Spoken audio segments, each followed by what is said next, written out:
Kementerian Kesehatan melaporkan kasus COVID-19 varian Omikron yang telah terdeteksi mencapai 47 kasus, di mana 46 kasus adalah kasus impor dan 1 kasus merupakan transmisi lokal.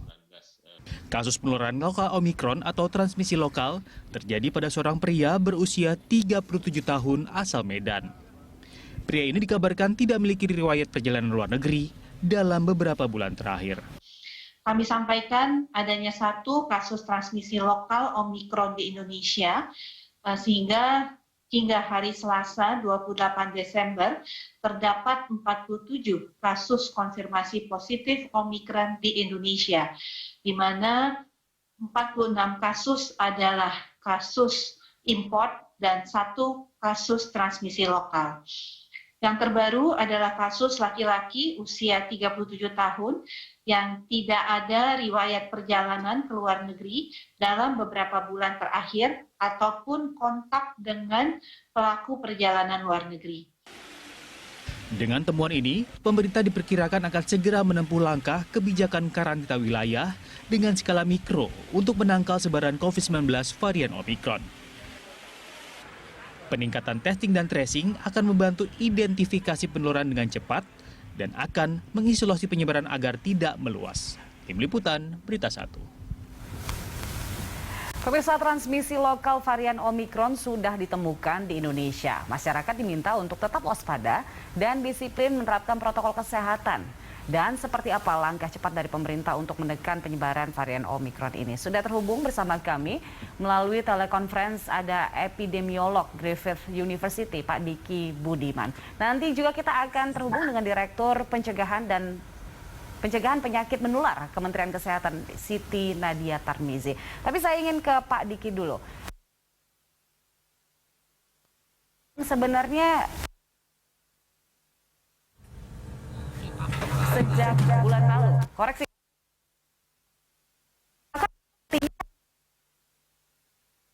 yang tertular Omikron.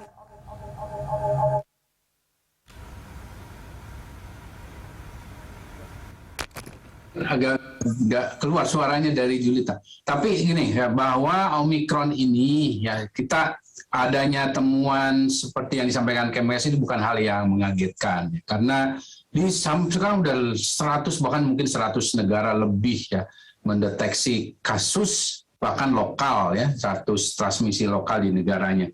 Ini hanya menunjukkan bahwa keputusan WHO menempatkan Omikron sebagai variant of concern dengan kemampuan dia menyebar dengan cepat, ini bukan hal yang salah dan keliru, dan ini sangat benar. Dan setiap variant of concern itu memiliki risiko masing-masing. Meskipun terlanjur dari sejak awal Omikron ini lahir bahwa dikatakan mild ya, tapi yang harus saya luruskan sebetulnya semua varian itu juga mild gejalanya. Nah, satu hal yang harus diapresiasi dari temuan ini adalah bahwa pemerintah sekarang sudah jauh lebih bisa mendeteksi dengan, walaupun bukan sangat cepat tapi relatif cepat ya, mendeteksi kasus adanya transmisi di komunitas ini. Ini adalah satu kemajuan ya, karena bagaimanapun kita perlu memiliki kemampuan yang lebih efektif ya, lebih kuat dalam menemukan kasus-kasus ini di masyarakat. Karena bagaimanapun sebagai variant of concern, Omikron ini harus ditemukan kasusnya. Meskipun sulit untuk menemukan semuanya, tapi setidaknya dengan kita mengetahui bahwa ini sudah di komunitas, maka kewaspadaan, kehati-hatian, merespon dengan melakukan tracing, dan juga tracking ya, tracing dan tracking. Kalau tracing ke belakang, tracking ke depan, yang kuat untuk segera akhirnya ditindaklanjuti dengan isolasi karantina. Nah, ini yang harus dilakukan merespon situasi atau temuan ini. Ya. Pak Diki, sebenarnya bisa dijelaskan nggak kira-kira begitu Omikron ini masuk ke Indonesia, kemudian seberapa cepat sih bisa terjadi transmisi lokal? Sebetulnya kecepatannya tentu bergantung pada bagaimana intervensi kita di pintu masuk ya. Tapi kalau secara normal misalnya dalam kaitan ini tidak ada intervensi kuat di perbatasan, ya sangat cepat karena penggandaan itu misalnya saat ini 1 kemudian nanti menjadi 2, dari 2 menjadi 4 itu setiap 2-3 hari kalau Omikron itu. Karena begitu, jadi namanya doubling time-nya. Nah, artinya kalau ini ada di komunitas ini sudah ada satu, ya, dan untuk saya luruskan juga atau berikan literasi bahwa kalau pemerintah menemukan ini sudah transmisi lokal, berarti tidak ada jejak yang menghubungkan bahwa dia ini dari luar satu. Atau juga nggak jelas dari mana asal usulnya. Itu komunitas, transmisi di komunitas. Dan melihat ini tampak memang benar ini adalah transmisi komunitas. Tapi sebetulnya Julita ada satu lagi yang harus diwaspadai dan ini menjadi hal yang sangat serius, yaitu kalau terjadi namanya sustained community transmission. Jadi kalau sudah ada misalnya si orang ini, yang laki-laki ini, dia menularkan misalnya pada satu orang, baik itu istrinya atau anaknya, itu sudah ada satu lapis, tambahan satu lapis, jadi 2 lapis. Kemudian dari orang ini dia positif juga Omikron, ya. Kemudian orang ini ternyata sudah kontak juga dengan orang ketiga. Nah, ini udah lapis ketiga, itu positif juga. Nah, itu yang disebut dengan sustained community transmission, yang itu artinya ya agak sulit kita untuk meredam ini ya, karena sudah biasanya kalau udah gitu potensinya ada di mana-mana. Oke. Pak Diki, kalau memang untuk doubling itu begitu cepat Omikron ini, apakah dari temuan pemerintah yang 47 orang untuk saat ini bisa jadi angkanya lebih tinggi sebenarnya? Ya besar kemungkinan, ya kan? Dan ini disebut dengan asumsi ilmiah ya. Jadi karena ini saya sampaikan karena ada juga pihak yang menyangka saya, asumsi buktinya mana? Ya asumsi itu karena ada dasarnya, dasar ilmiah karena kita bicara premis ya, situasi-situasi yang memungkinkan. Nah, melihat potensi bahwa kita ini bukan negara yang mengisolasi diri, melihat bahwa kita juga memiliki keterbatasan di whole genome sequencing, melihat juga fakta bahwa begitu efektifnya Omikron ini menular, maka bahwa ini lebih besar dari jumlah yang ditemukan tentu sangat besar. Tapi hal yang harus juga sebagai penyeimbangnya, ini penyeimbang bahwa ya tidak juga harus menjadi panik. Wah ini kita harus lockdown. Enggak juga, enggak harus. Tapi yang harus dilakukan adalah merespon dengan tracing, tracking, dan juga isolasi karantina. Nah bagaimana masyarakat? Segera divaksin. Ya, dan terapkan nih kayak Julita sekarang pakai masker. Nah itu yang kita lakukan. Hanya saya ingin dalam kesempatan ini ya saya menegaskan respon kita sebetulnya sama dengan waktu Delta. Tapi karena ini Delta dan Omikron, respon kita itu lebih kuat secara kualitas kuantitas. Jadi maskernya ya harus yang bagus. Ya seperti pakai Julita gitu. Jadi saya bukan anti masker kain ya Mas, tapi kalau untuk yang banyak aktivitasnya lebih baik pakai masker N95 lah. Termasuk bicara misalnya bagaimana pintu masuk negara, ya tingkatkan juga. Kalau tadinya sebelum ke Indonesia itu 3 kali 24 jam atau 2 kali 24 jam, sekarang saya sarankan sih 1 kali 24 jam PCR-nya. Bahkan kalau bisa sebelum berangkatannya di bandara itu dia juga rapid test antigen, ya itu bagus banget itu. Selain masa isolasi karantina yang 3 kali PCR-nya gitu. Itu contoh-contoh bagaimana kita merespon lebih kuat dibanding hanya ketika menghadapi Delta. Oke, respon yang lebih kuat. Karena kalau kita lihat sekarang sebenarnya kalau pemerintah bilang Omikron ini harus kita waspadai. Tapi di sisi lain sebenarnya jangan panik. Artinya memang masih ada kebijakan-kebijakan yang membuat celah masyarakat untuk tetap beraktivitas seperti biasa. Apalagi di akhir tahun seperti ini Pak Diki. Apakah menurut Anda berbagai kebijakan ini sudah tepat? Ya, tentu ini akan jadi dilematis ya untuk setiap negara sekarang. Bahkan sekarang Amerika ini ngurangin masa isolasinya yang tadinya 10 dia dikurangin jadi 5. Inilah tantangan tahun 2022 ini ya. Ketika masalah ekonomi sosial ini semakin besar, nah disinilah dituntut bahwa kita harus konsisten dalam merespon ini berbasis sains. Jangan tergoda untuk akhirnya melakukan pelonggaran. Dan di sini pula ya sangat penting untuk pemerintah menyampaikan, wah ini udah ketemu nih. Nah kita masih punya nih titik lengah, bukan hanya di masyarakat, tapi misal direspon pemerintah daerah ini ada yang keterbatasan 3T-nya, cakupan vaksinasi yang belum. Nah ini harus disampaikan sehingga masyarakat dan semua pihak ini menjadi waspada. Kita jadi nggak merasa aman dan merasa wah udah saya sudah terinfeksi, saya sudah divaksin. Nah ini yang berbahaya. Karena sekali lagi satu hal yang sekarang saya angkat nih mengingatkan ini adalah adanya potensi varian rekombinan kalau kita biarkan Delta dan Omikron ini merajalela. Dan ini satu hal yang sangat saya khawatirkan ya ketika ini ada di tubuh, karena ini bisa menginfeksi satu orang yang sama dengan dua varian yang berbeda. Dan rekombinan varian ini sudah muncul nih di Brazil, tapi dia Delta dan Gamma.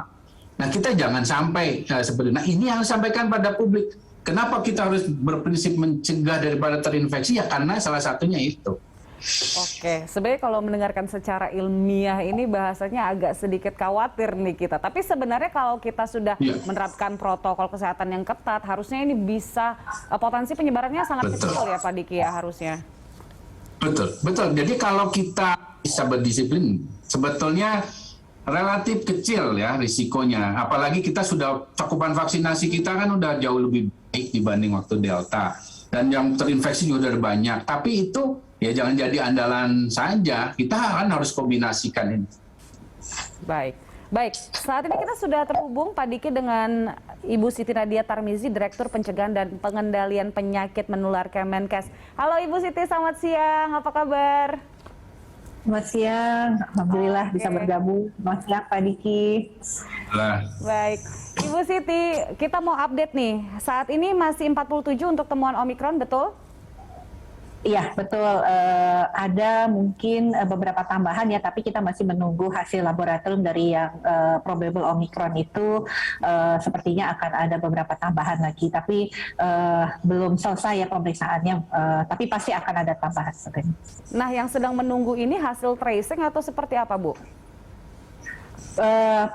Umumnya dari pelaku perjalanan luar negeri yang kemarin kita dapatkan positif dan dia kemudian kita lanjutkan dengan pemeriksaan SGTF dan hasilnya probable. Walaupun kemarin kita sudah mulai dapat juga ya bahwa walaupun dia positif dengan SGTF tapi ternyata Omikronnya juga bisa negatif gitu. Oke, perjalanan luar negerinya itu dari asal virus Omikron ini kita tahu dari Afrika kan? Apa dari negara lain, Ibu Siti? Sebagian besar dari negara lain kan, karena kalau Afrika Selatan dan beberapa negara di sekitarnya itu kan sudah kita larang WNA-nya untuk masuk. Tapi WNI kita masih bisa masuk dengan karantina 14 hari. Ini banyak, ada juga yang dari Arab Saudi, kemudian juga ada dari beberapa negara Eropa.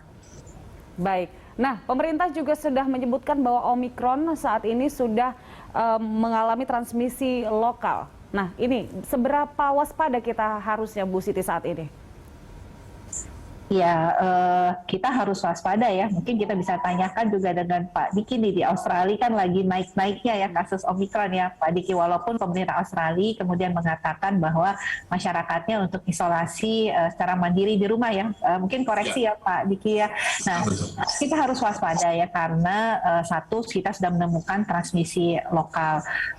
Kita tahu di Australia itu juga cukup kuat ya untuk pintu masuknya ya Pak Diki ya, tapi tetap bahwa transmisi lokal itu suatu hal yang sangat mungkin dan tidak terelakkan, apalagi kemudian kita tahu bahwa virus ini dilaporkan padahal sudah isolatnya itu diambil dari awal-awal November ya, jadi cukup jauh dan mungkin pada saat itu sudah mulai ada penyebaran. Tapi yang penting adalah mengapa kita tetap melakukan pengetatan di pintu masuk supaya bebannya ini nggak jadi berat. Kalau kemudian kita nggak lakukan pengetatan bisa menyerbu nih Omikronnya gitu ya kan. Nah, tapi di komunitas itu tidak menutup kemungkinan terjadi penularan seperti yang kita temukan, dan artinya ini menjadi kewaspadaan kita bahwa di antara kita sebenarnya saat ini ada kemungkinan varian Omikron, dan itu yang harus diwaspadai, nggak boleh lengah, apalagi saat ini lihat kondisi kita yang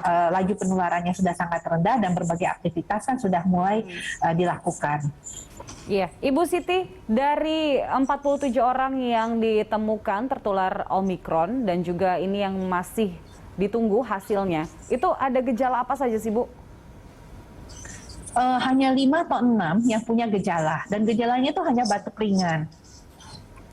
Jadi hampir semuanya itu tidak bergejala, sama seperti yang transmisi lokal yang kita temukan itu sebenarnya karena akan pulang dan tidak ada gejala sama sekali, jadi dia terdeteksi positif, kemudian setelah positif dilakukan pemeriksaan SGTF karena yang bersangkutan pada waktu itu kan istrinya negatif ya pada saat dia melakukan tes bersama, dan dilakukan pemeriksaan SGTF dan probable Omicron. Nah jadi ya kasusnya karena kita tahu memang Omicron ini sepertinya cenderung tidak bergejala begitu ya. Jadi kalau kita lihat walaupun kita kirim ke Rumah Sakit Sulianti itu lebih untuk pembatasan penularan, karena kan di rumah sakit pasti lebih terlokalisir, pengendalian infeksinya lebih baik ya. Jadi itu yang kemudian kita lakukan. Makanya semua yang saat ini positif Omicron di hotel isolasi itu semua dipindahkan ke Rumah Sakit Sulianti. Oke, cenderung tidak bergejala, tapi bukan berarti tidak ada potensi bahaya di sana. Bu Siti dan Pak Diki, kita masih akan lanjutkan perbincangan kita usai jeda. Tetaplah bersama kami di Lanstop.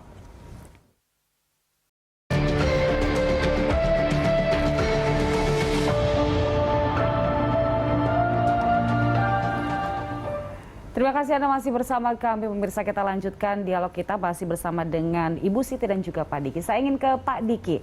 Nah, apakah kita bisa mengukur, Pak Diki, sebenarnya varian Delta dan juga varian Omicron ini mana sih yang lebih bahaya? Karena pada saat Juni tahun lalu kita sempat kewalahan menghadapi spike-nya kasus COVID-19 dengan varian Delta. Ya, sebetulnya data saat ini menunjukkan pertama bahwa harus dipahaminya adalah setiap varian of concern itu punya risiko yang masing-masing, tapi artinya serius. Makanya dia jadi masuk dalam varian of concern. Nah, bicara Omicron ini, dia ini yang disampaikan dari oleh Bu Nadia, gejalanya kan ringan atau bahkan tidak bergejala. Itu karena sudah divaksin. Kan orang yang bisa bepergian ini kapan saat ini siapa yang bisa bepergian? Yang sudah divaksin masih penuh. Di dunia ini yang menjadi pemicu sebaran Omicron orang yang sudah divaksin. Nah, ini catatan serius bahwa kelebihan dari Omicron adalah menyebar di antara orang-orang yang sudah divaksinasi penuh. Ini yang artinya berbahaya karena artinya kita tidak ke herd immunity menjadi amat jauh gitu, satu itu. Kemudian meskipun dia 25% menyebabkan keparahan lebih tidak maksudnya hanya seperempatnya Delta lah dalam menyebabkan keparahan, ini studi terakhir ya, tapi ingat ini karena apa? Karena memang ada karakter yang berbeda, dia 70 kali kan replikasi di saluran nafas atas dan di paru memang 10 atau 20 kali lebih rendah, tapi dibandingkan virus yang di Wuhan.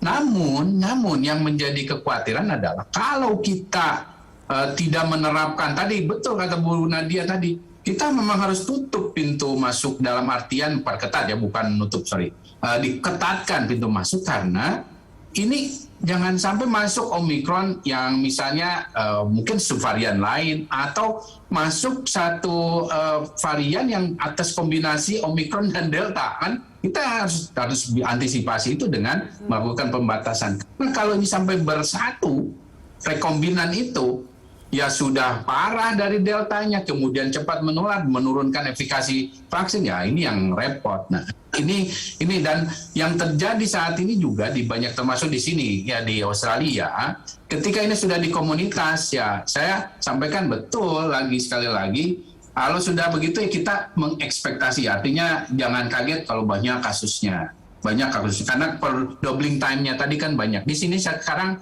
di Queensland yang tadinya 0, 1, 2, setelah ada Omicron 1.500 sehari, 1.500 bayang. Yang tadinya tahun baru 2021 Januari lalu kita dapat 2-3 kasus, kita langsung lockdown kan 3 hari. Sekarang 1.500 pemerintahnya ya biasa.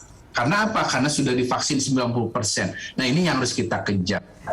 Dan memang banyak yang tidak bergejala, tapi masker sudah jadi kewajiban. Semua jaga protokol semua diperketat. Nah, termasuk pintu masuk.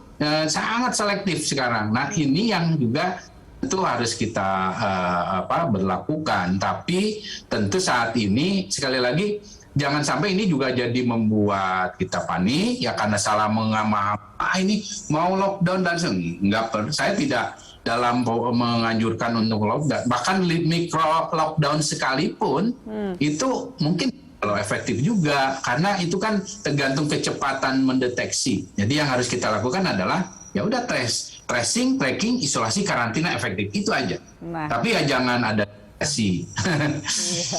Oke, ini banyak aspek nih sebenarnya di statementnya Pak Diki. Tapi kita ngomong-ngomong soal pintu masuk, kita lihat ini beberapa data pemirsa. Virus COVID-19 varian Omikron ini telah masuk ke negara-negara di Asia Tenggara, termasuk Indonesia.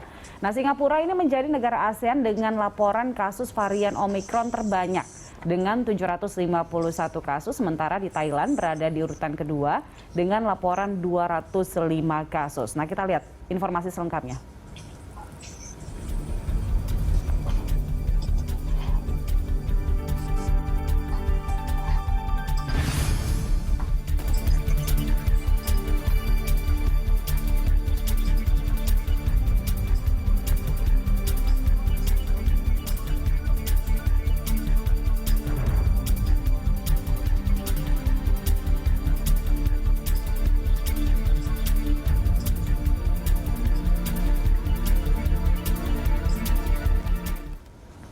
Nah, itu dia sejumlah data pemirsa. Ternyata Singapura adalah negara dengan kasus Omikron tertinggi saat ini. Nah, saya ingin ke Bu Siti saat ini. Bu Siti, bagaimana Anda melihat data ini sementara dari Singapura ke Indonesia ini kan masih ada pintu yang terbuka? Iya, jadi memang pertama kita tidak bisa sampai saat ini ya pemerintah belum punya aturan ya untuk kemudian melarang orang untuk melakukan perjalanan luar negeri. Termasuk juga misalnya PMI kita yang kembali dari luar negeri ya, karena kita lihat kan 47 kasus ini umumnya adalah pelaku perjalanan luar negeri dan umumnya adalah sebagian besar adalah PMI. Jadi tidak mungkin juga PMI kemudian untuk dilarang masuk ke wilayah Indonesia. Jadi memang yang kita lakukan adalah pengetatan tadi, memastikan pemeriksaan PCR-nya negatif. Nah, yang paling penting ini jangan sampai kemudian ada diskresi-diskresi lagi ya, seperti misalnya izin untuk melakukan atau melanjutkan isolasi di rumah, karena saat ini kita untuk mencegah perluasan transmisi komunitas, walaupun kita sadar kemungkinan transmisi itu tidak bisa terelakkan ya, tapi yang kita lakukan ini meminimalisir ya, karena prinsip pengendalian laju penularan kejadian luar biasa atau pandemi itu adalah bagaimana meminimalisir peningkatan kasus tadi, dan salah satunya adalah melokalisir dengan kemudian kita semua yang Omikron itu dilakukan isolasi secara terpusat baik di rumah sakit ataupun di isolasi terpusat seperti Wisma Atlet. Nah, jadi memang hal-hal ini harus kita lakukan, dan tentunya kita juga berharap bahwa pemerintah ini tidak bisa bekerja sendiri, Mbak Yulita ya. Jadi harus juga didorong dengan kesadaran masyarakat kita, karena kesadaran masyarakat itulah yang juga menjadi kunci bahwa kita bisa segera keluar dari pandemi. Tentunya pemerintah akan lebih berpihak kepada jumlah masyarakat yang besar. 270 juta yang harus kita lindungi ini tentunya nanti, walaupun kita tahu kadang-kadang masyarakat mengeluh dengan karantina yang diperpanjang, otomatis biaya tambahan ya. Malah kadang-kadang dikatakan lebih murah jalan-jalan wisatanya daripada karantinanya. Nah, itu seharusnya kan sudah tahu bahwa ini memang kondisi berbeda, tidak seperti biasanya. Jadi kita harus siap ya, karena kita juga tahu kemarin Pak Menko Marves mengatakan ada warga negara Indonesia yang jalan-jalan, tapi pas waktu mau karantina udah nggak punya ekstra budget lagi untuk karantina ya. Akhirnya terpaksa menempati Wisma Atlet ataupun karantina yang seharusnya ditujukan untuk PMI ataupun juga warga negara Indonesia yang pelajar ataupun petugas lainnya. Jadi ini ini yang harus kita lakukan. Artinya nanti pada saat kepulangan tiba-tiba kita menerapkan kebijakan karantina 14 hari ataupun nanti ya kalau terjadi pengurangan, alhamdulillah ya Mbak Julita ya, seperti tadi disampaikan Pak Diki, di Amerika Serikat itu dikurangi sampai dengan 5 hari ya, tapi ini kan ada pertimbangan khusus ya.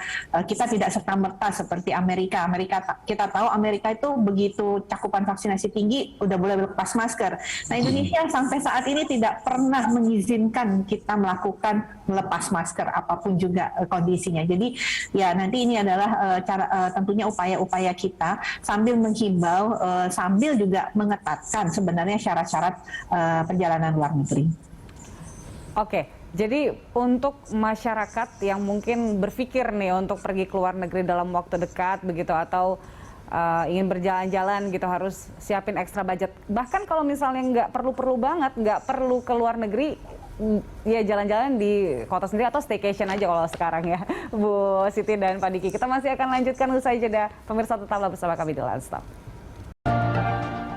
Ya pemirsa, kita sudah ada di segmen akhir. Sebelum kita ke closing statement dari dua narasumber ini, dengan adanya peningkatan kasus COVID-19 varian Omikron, masyarakat diminta untuk waspada dan disiplin menerapkan protokol kesehatan. Karena menurut Menteri Komunikasi dan Informatika, ada 10 provinsi yang mengalami kenaikan kasus COVID-19 selama libur Natal dan Tahun Baru ini. Berikut 10 provinsi yang mengalami tren kenaikan kasus.